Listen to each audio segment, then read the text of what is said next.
একটি প্রাচীন এবং রহস্যময় বনের হৃদয়ে সুউচ্চ গাছের দ্বারা লুকানো এবং বিস্মৃত জাদুর ফিসফিস দিয়ে বোনা, সেখানে অন্য যে কোনো প্রাণীর মতো নয়, সেরাফিনা নামে এক দানব মহিলা। তার অস্তিত্ব রহস্যে আবৃত ছিল।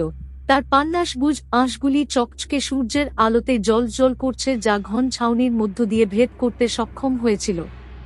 সেরাফিনার চোখ দীপ্তিময় অর্বশ, যা অন্য জাগতিক দীপ্তিতে জ্বলজ্বল করে বনের গোপনীয়তা এবং তার একাকিত্বের বিষণ্ণতা উভয়ই ধরে রেখেছিল। তিনি প্রশান্তির একটি প্রাণী ছিলেন, একটি অভ্যন্তরীণ অনুগ্রহের সাথে, যা তিনি বিশ্বের কাছে উপস্থাপন করা ভয়ঙ্কর চেহারাটিকে অস্বীকার করেছিলেন। অনেকেই চুপচাপ সুরে সেরাফিনার কথা বলেছিল, গল্পগুলি প্রজন্মের মধ্য দিয়ে চলে গেছে। কেউ কেউ তাকে বনের একজন অভিভাবক আত্মা, প্রকৃতির সূক্ষ্ম ভারসাম্য রক্ষাকারী হিসেবে দেখেছেন। অন্যরা ভয় এবং কুসংস্কার দ্বারা উদ্বুদ্ধ তাকে একটি দান হিসাবে চিহ্নিত করেছিল, যে কোন মূল্যে এড়ানো যায় এমন একটি প্রাণী। তবুও সেরাফিনার প্রকৃতির সত্যটি গুজবের পরামর্শের চেয়ে অনেক বেশি জটিল ছিল। তার ভয়ঙ্কর বহিরাঙ্গনের নিচে তিনি একটি মৃদু এবং আকাঙ্ক্ষিত আত্মাকে আশ্রয় করেছিলেন, এমন একটি হৃদয় যা চেহারার উপর ভিত্তি করে বিচার করতে দ্রুত বিশ্বের সাথে সংযোগ কামনা করে। চাঁদ যখন রাতের আকাশে উঠেছিল, বনের উপর একটি ইথারীয় আভা ঢালাই করে সেরাফিনা তার লুকানো কোমর থেকে বেরিয়ে আসবে। তার বাসস্থান আলোকিত শাওলা দিয়ে সজ্জিত একটি গুহা এবং দূরবর্তী জলপ্রপাতের প্রতিধ্বনি অভয়ারণ্য এবং কারাগার উভয় হিসাবে কাজ করেছিল। এই সীমাবদ্ধতার মধ্যেই তিনি আরও কিছুর জন্য আকুল হয়েছিলেন, এমন একটি সংযোগ যা তার দানবীয় রূপের দ্বারা নির্ধারিত সীমানা অতিক্রম করেছিল। একটি দুর্ভাগ্যজনক রাতে মখমলের ক্যানভাস জুড়ে ছড়িয়ে থাকা হীরার মতো তারাগুলি উপরে জ্বলজ্বল করে সেরাফিনা তার কোমরের নিরাপত্তার বাইরে এগিয়ে গেল। অরণ্য, নিশাচর সিম্ফনি এবং পাতার কোমল কোলাহলে জীবন্ত, তাকে একটি রহস্যময় আলিঙ্গনে স্বাগত জানাচ্ছে। চাঁদের আলো এবং ছায়াময় ক্লিয়ারিংয়ের মধ্য দিয়ে সেরাফিনা একটি ইথারিয়াল করুণার সাথে চলে গেছে, তার আঁশগুলি তার চারপাশে নাচতে থাকা ফায়ারফ্লাইসের মৃদু আলোকে প্রতিফলিত করে। সে যখন পায়ের তলায় নরম শাওলা মারাচ্ছিল, তখন একটা দূরের গোঙানি তার সংবেদনশীল কানে পৌঁছেছিল, জঙ্গলের কিনারে ক্যাম্পিং করা একদল যাত্রী। সেরাফিনা ঝিকিমিকি করে ক্যাম্পফায়ারের কাছে যাওয়ার সাথে সাথে কৌতূহলটি আতঙ্কের সাথে মিশে গেল। অবিশ্বাস ও বিস্ময়ের মধ্যে আটকে থাকা যাত্রীরা তার দিকে অবাক হয়ে তাকিয়ে রইল। বাতাসে একটা উত্তেজনাপূর্ণ নিস্তব্ধতা ছিল, শুধুমাত্র অগ্নিশিখার শব্দে ভেঙে যায়। পাতার মধ্য দিয়ে ঝড়ো বাতাসের মতো নরম কণ্ঠে সেরাফিনা বলল, ভয় পেও না, কারণ আমি চাঁদের ছাউনির নিচে শুধু সাহচর্য খুঁজি। আমার নাম সেরাফিনা, আর বন আমার বাড়ি।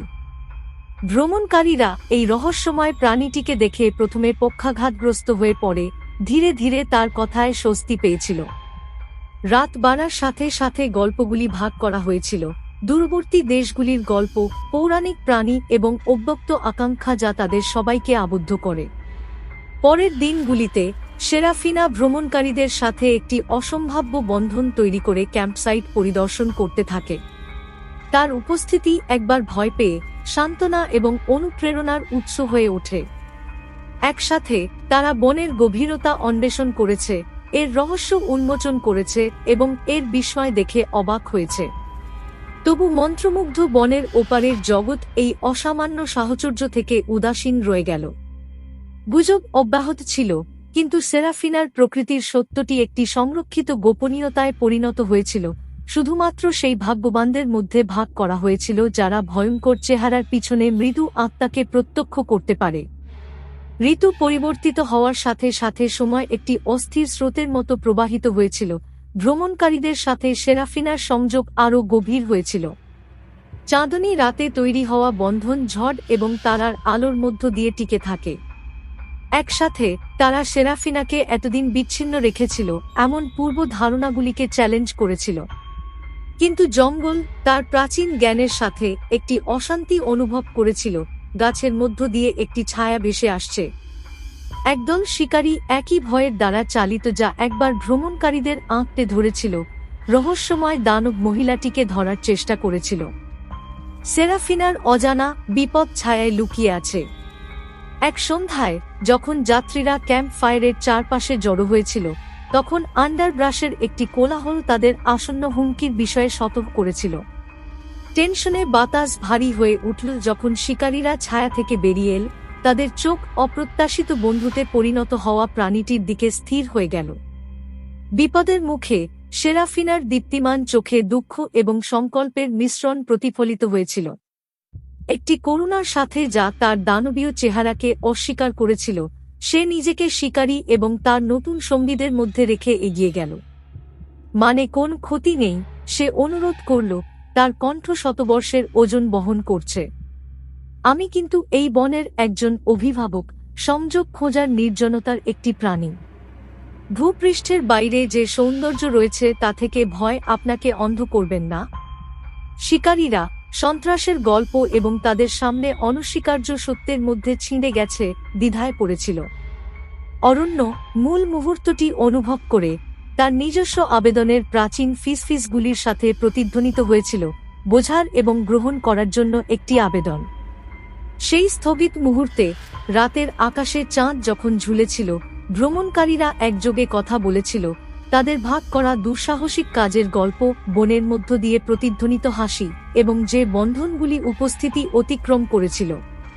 শিকারীরা এই গল্পগুলির সত্যতা দ্বারা অনুপ্রাণিত তাদের অস্ত্র কমিয়ে দেয়। মন্ত্রমুগ্ধ বন ভয়ের উপর সংযোগের জয়ের সাক্ষী হয়ে পাতার মধ্য দিয়ে মৃদু বাতাসের সাথে মুহূর্তটিকে আলিঙ্গন করে। সেরাফিনা তার হৃদয় কৃতজ্ঞতায় ভরা তার সামনে বিচিত্র সমাবেশের দিকে তাকালো, গ্রহণযোগ্যতা এবং বোঝাপড়ার সুতোয় একসাথে বোনা বিভিন্ন জীবনের একটি ট্যাপেস্ট্রি। ভোর যখন আকাশকে সোনার এবং গোলাপি রঙে আঁকছিল, ভ্রমণকারী এবং শিকারীরা একইভাবে বন ছেড়ে চলে গিয়েছিল, সেরাফিনা নামক দানব মহিলার সাথে মুখোমুখি হয়ে চিরতরে বদলে গিয়েছিল। সেই মন্ত্রমুগ্ধ রাজ্যের হৃদয়ে, যেখানে পৌরাণিক কাহিনী এবং বাস্তবতা একত্রিত হয়েছিল, প্রাচীন গাছগুলির মাধ্যমে সংযোগ এবং গ্রহণযোগ্যতার একটি গল্প প্রতিধ্বনিত হয়েছিল, অজানার মুখে করুণা।